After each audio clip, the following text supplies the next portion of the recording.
Aujourd'hui, je voudrais parler de l'économie de la Biélorussie et euh, si on comprend comment elle fonctionne, tout devient assez clair. Si on voit le- la- l'image globale, en fait, au niveau de l'échelle, ben, l'économie de la Biélorussie prend une partie très petite. Je voudrais aussi montrer la partie de l'économie de Biélorussie dans l'importation et l'exportation globale et aussi il y a des particularités structurelles. Par exemple, la partie de l'agriculture est très importante.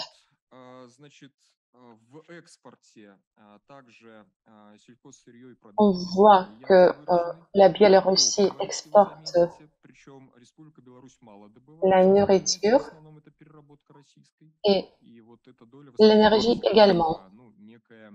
Normalement, c'est le transit, la réexportation de l'énergie. Donc ici, on s'appuie beaucoup sur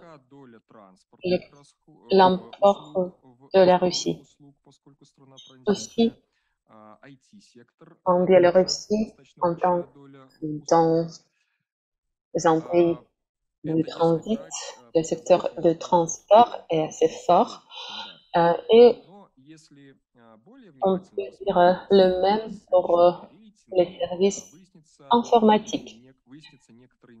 Mais si on voit plus de rating, l'image peut être très intéressante. Par exemple, au niveau des applications informatiques numériques, Biélorussie tient la deuxième position. Puis Belaz aussi dans la première place dans la production de ce type de machines. Puis aussi, il y a beaucoup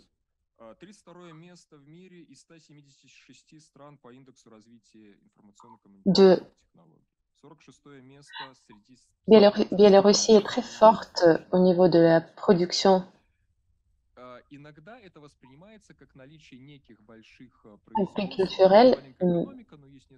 Très souvent, on voit dans les économies de l'échelle modeste,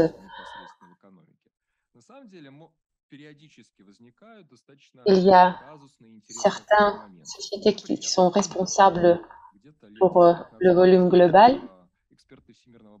Et en Biélorussie, il y a aussi des facteurs très intéressants. Par exemple, il y avait une mission d'observateur international il y a quelques ans et les experts ont vu que en Biélorussie, certaines sociétés produisent des scanners qui sont préinstallés dans des aéroports comme le Heathrow de Londres. Et en fait, le pays a vu ce pays est le leader mondial dans ce type d'équipement. Il y a d'autres exemples avec des sociétés qui ont été deux fois rachetées, par exemple les portes qui aussi avaient des applications très intéressantes. Il y a quelques ans, M. Rogozin, le chef de Roscosmos, visitait la Russie et en fait, les spécialistes ont vu qu'il y a des productions des équipements optiques pour le sondage des territoires très spécifiques. Ceci est Telling a développé des équipements pour équiper les satellites russes qui donnent des images de la résolution haute. Pourquoi je vous dis tout ça?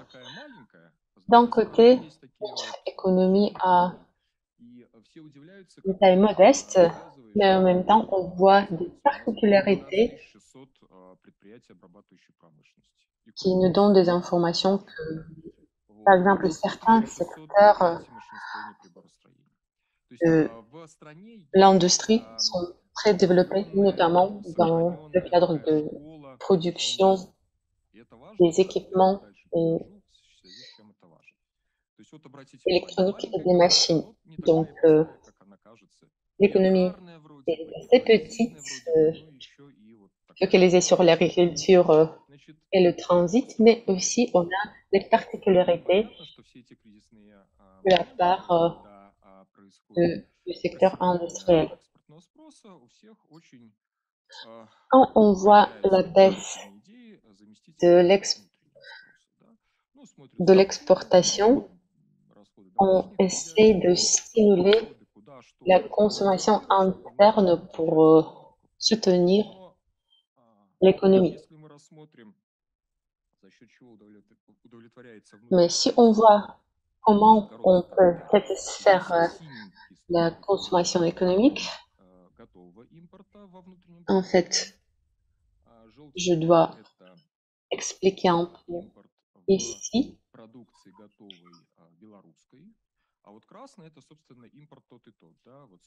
En bleu, on voit l'importation des produits finis. En rouge, en bleu, on voit des importations des produits finis qui sont consommés dans les certains secteurs du marché. Et en jaune, on voit l'importation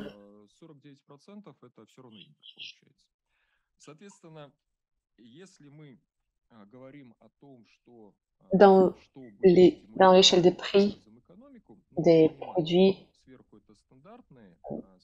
en Bélarus.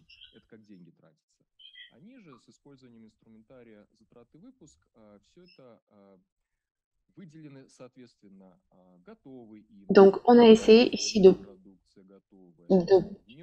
présenter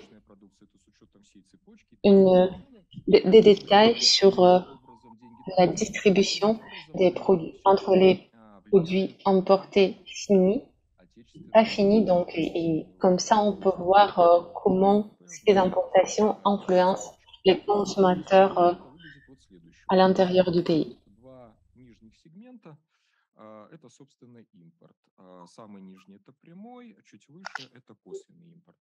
Les deux parties en haut sont des importations.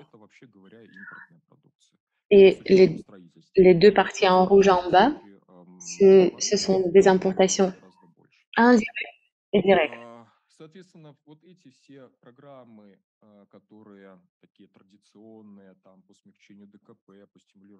Les programmes traditionnels de la stimulation de la consommation interne fonctionnent en Biélorussie dans une manière différente par rapport aux autres économies. Si on voit l'image pour la Biélorussie par la dépendance de certains types de l'activité, on peut voir l'image suivante. Donc ici, on montre la dépendance de la production de la valeur ajoutée brute de Biélorussie à l'égard des marchés.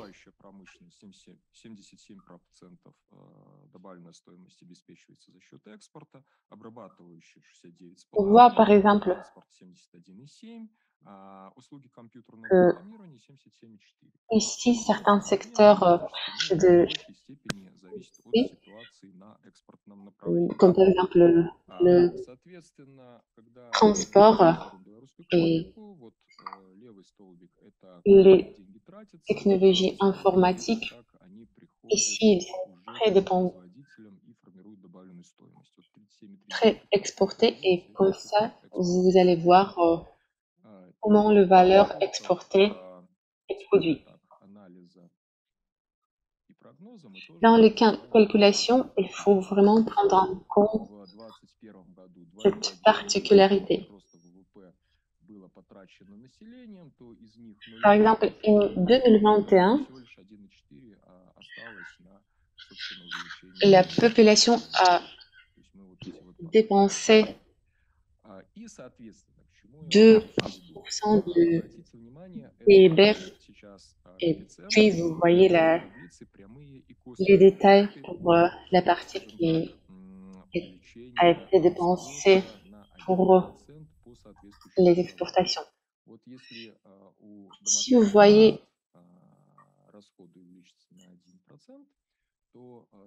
le tableau suivant,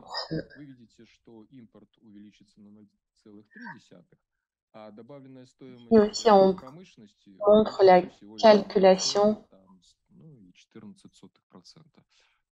pour comment on peut stimuler en fait la consommation interne et les effets potentiels directs et indirects de la demande finale sur l'économie bélarusienne.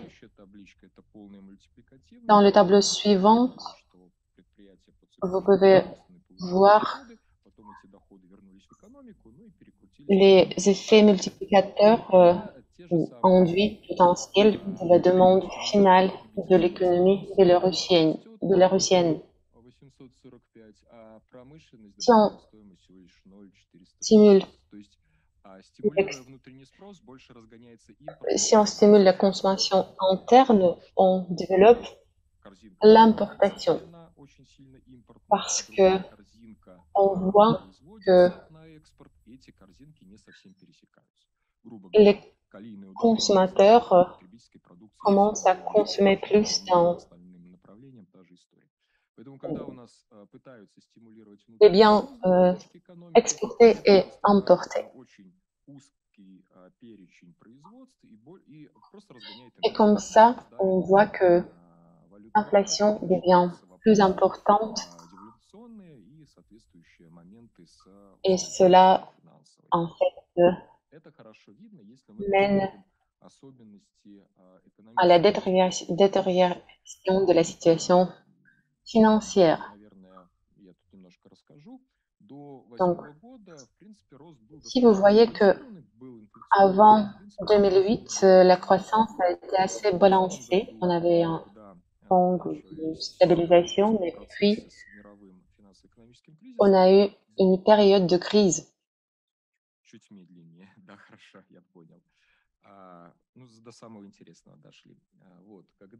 Donc, quand on a vu des problèmes, on a décidé de soutenir la croissance économique par la consommation interne. On faisait ça pendant les années 2008-2009 et vous voyez que la consommation interne ici est beaucoup plus importante.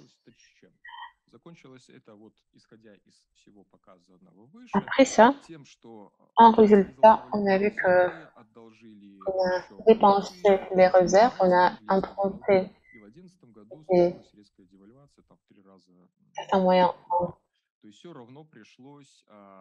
des monnaies de réserve et finalement, on a vu la dévaluation du rouble biélorusse et on a dû finalement de quand même balancer la consommation interne. Dans l'année 2012, pardon, on voit que la croissance commence. On a commencé par les exports, puis cela a été suivi par la croissance dans la production, puis on voit comment les salaires ont été augmentés, puis le secteur des services aussi augmenté et cela a été suivi par parler d'autres secteurs. Donc, puis, on voit que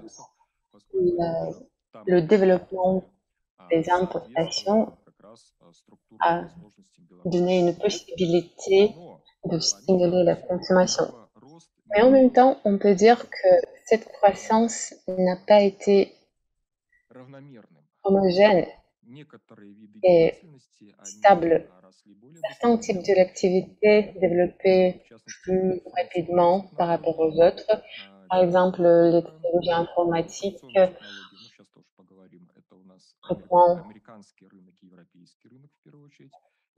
le bois, les produits faits à la base de papier et du bois.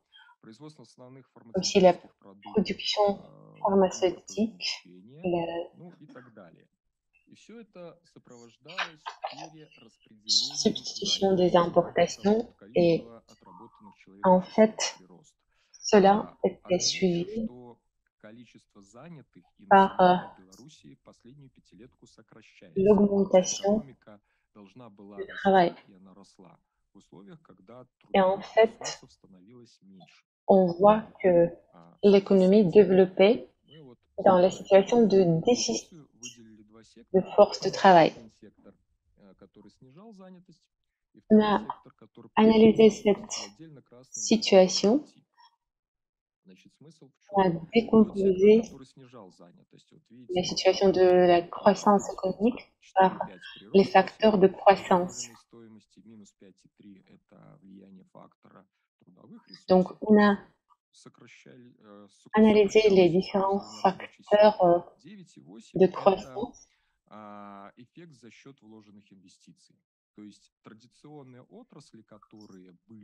On voit que il y avait certains secteurs de l'économie résultaient dans la croissance de nombre d'emplois et on a essayé de balancer comme ça le nombre d'emplois total.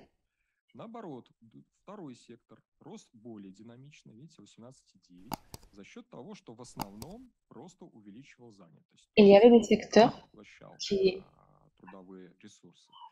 montraient une croissance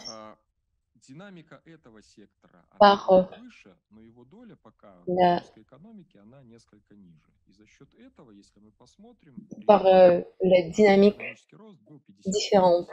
Et en fait, ici dans le bas, dans la partie basse de ce tableau, vous voyez le balance totale. Si on voit les années 2017-2021, en fait, les conclusions sont les mêmes. Les secteurs qui donnaient la plupart des nombres d'emplois, en fait, les secteurs étaient balancés par les technologies informatiques. Et puis, on voit la croissance et le développement des services des ingénieurs, d'ingénierie. Et en fait, on voit le développement des secteurs les plus modernes. On peut l'appeler la modernisation de l'économie. Donc, prenant en compte cela et les sanctions qui ont été imposées à la République de la Biélorussie, on a vu là deux risques principaux. Premièrement, quand l'économie est dépendante de l'export, le PIB risquait de chuter. Comme cela, on ne pouvait pas satisfaire la consommation interne, notamment dans le cadre des services informatiques, par exemple. Et si certains produits importés. Donc, ici, vous voyez la structure de la consommation en Biélorussie par les types de biens. Dans la première colonne, vous voyez l'exportation totale. Et si on voit, par exemple, par les types de biens,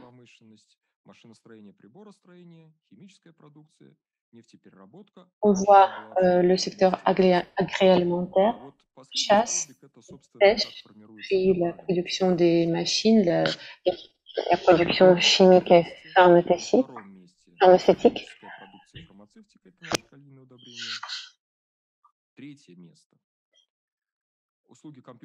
Vous voyez que, en fait, cette situation est très claire. On voit les leaders de l'économie biélorusse et on voit que, en fait, finalement, les premières, les leaders d'avant cèdent place, par exemple, aux technologies informatiques, qui deviennent les nouveaux leaders.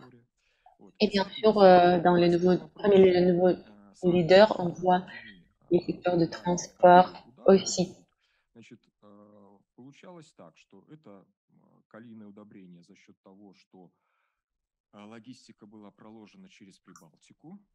En ce qui concerne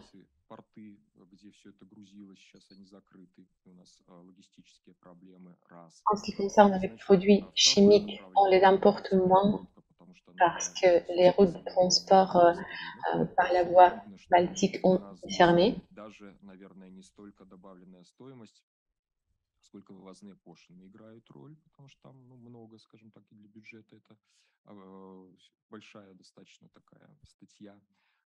Et quoi d'autre? Le traitement du bois, c'est le marché européen avec beaucoup de production qui était importée et les technologies informatiques parce que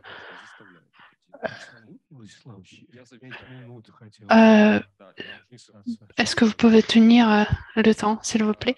On n'a pas beaucoup de temps qui reste. Oui, bien sûr. Alors, si ces risques étaient pleinement réalisés, cela signifiera une diminution par 2 du PIB et les conséquences. Alors que j'ai montré une diminution dans les exportations, demande une diminution dans la consommation intérieure pour garder l'équilibre.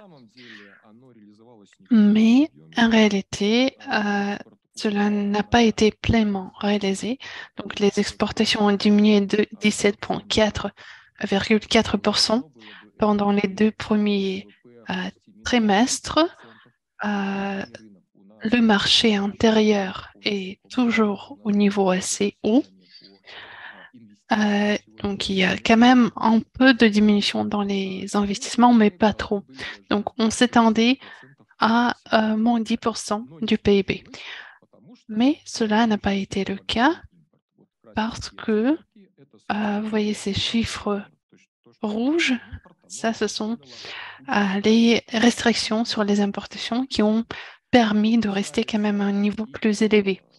En ce qui concerne la solde du commerce extérieur, je voudrais attirer votre attention sur le fait que même si un tiers du volume se réalisait, le solde serait diminué de beaucoup.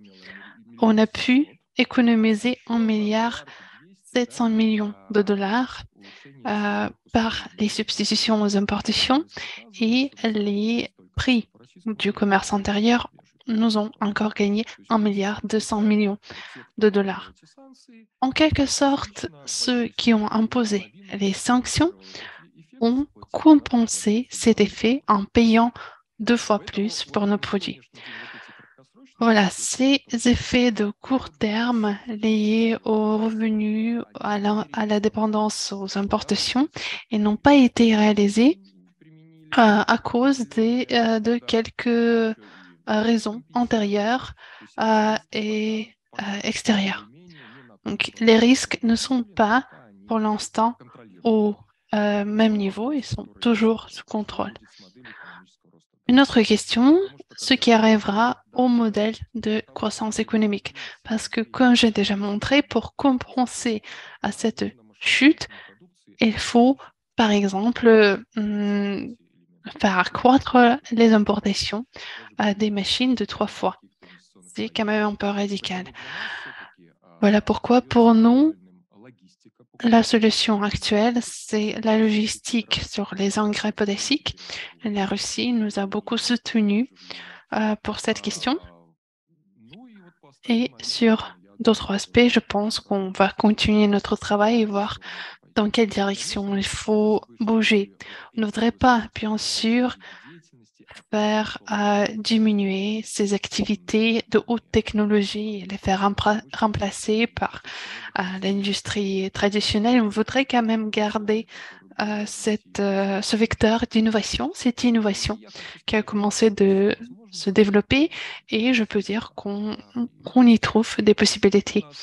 Euh, Cette année, on a remarqué que si avant, parmi les achats extérieurs, on achetait des cartes émises en Russie, en même temps, cette année, ce sont les cartes produites aux États-Unis qui sont achetées. Ça, c'est vraiment le produit le plus acheté, bien qu'il n'y a pas d'importation officielle. Donc, je pense qu'il y a toujours une sortie, une solution qu'on trouvera dans n'importe quelle situation. Merci de votre attention. Chers collègues, je pense qu'on a 3-4 minutes pour poser des questions. Alexandre, si vous en avez. Alexandre, je pense que vous avez une question.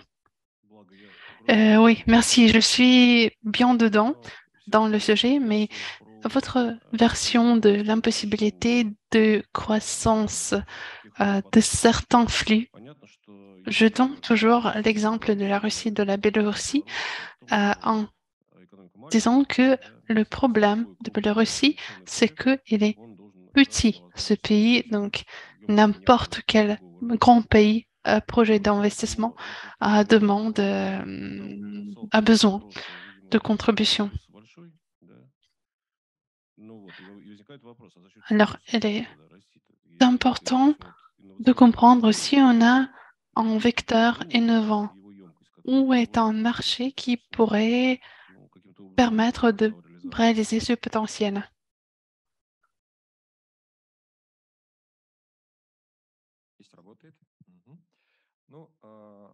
Alors ici, il faut préciser, en ce qui concerne la technologie informatique, les volumes qui existent aujourd'hui en Biélorussie sont fournis par les marchés russes européens. Les volumes sont bien différents. Je ne dirais pas qu'il faut attendre la croissance du marché américain et européen. C'est un marché avec un petit taux de croissance à l'heure actuelle. Au début, tout cela était concerné à des contrats par projet, mais pendant la dernière décennie, il y avait des représentants, des représentations des grandes compagnies internationales.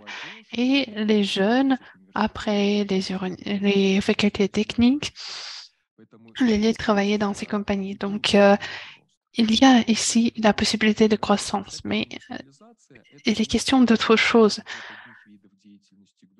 Ce n'est pas toute croissance permet d'augmenter le niveau de revenu en changeant d'une activité à l'autre, mais cela ne forme pas d'un modèle innovant. Donc, il y a des cadres qui sont formés, qui obtiennent un emploi qui est mieux payé. Mais cela ne veut pas dire qu'on a affaire à l'innovation. Je pense qu'il est important de soutenir le secteur industriel parce que nous avons des exemples, des histoires de réussite où à partir d'une petite compagnie de vente, on avait une entreprise plus grande et avec beaucoup de réussite. Donc, il ne faut pas réduire tout à la technologie informatique.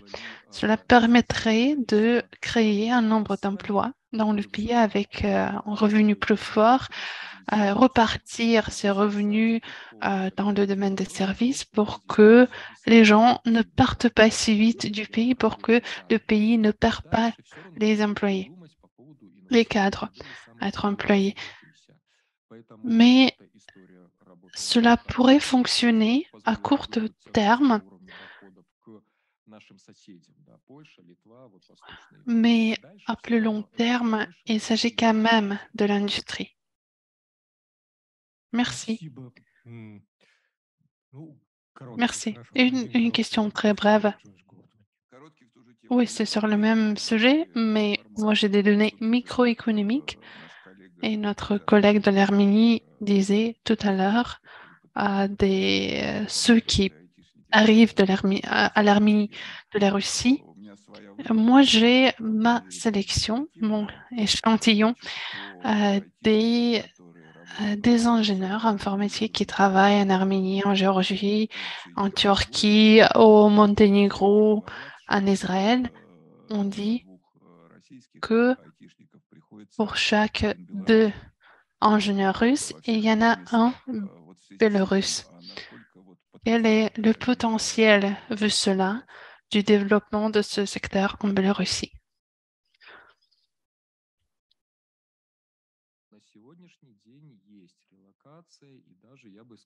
Donc oui, il y a des gens qui partent aujourd'hui et il y a aussi des départs forcés pour des compagnies qui produisent des biens.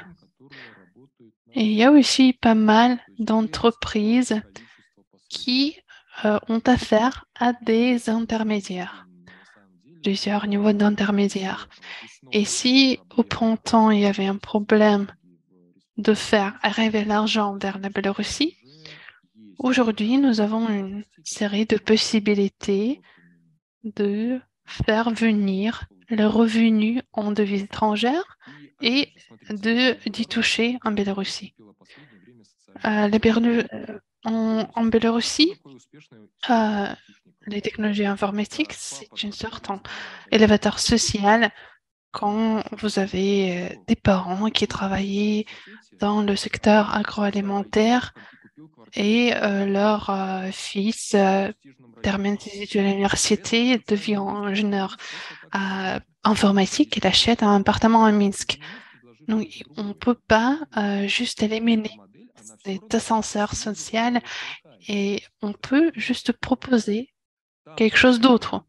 Donc, des cadres dans le secteur agroalimentaire, ils vieillissent et les jeunes viennent à leur place. On ne sait pas combien de temps ça va durer avec les conditions actuelles. Je ne pourrais pas vous le dire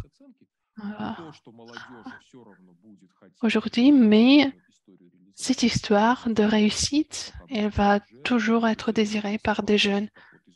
Voilà, c'est quelque chose qui se passe d'une génération à l'autre aussi. C'est une histoire d'ascenseur, d'ascension sociale réussite.